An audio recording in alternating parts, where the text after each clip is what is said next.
Oloni ha o hi ko o te pare o hi le ko ko te wo ko ke ha hui ho pare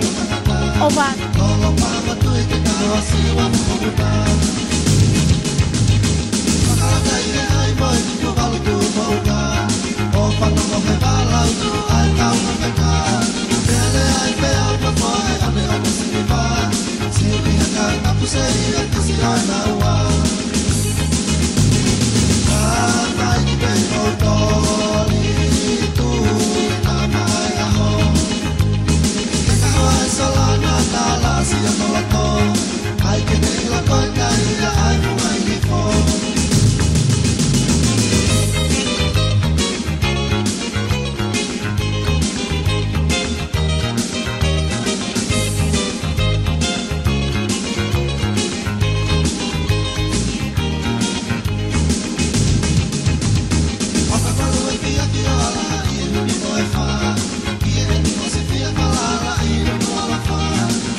Malo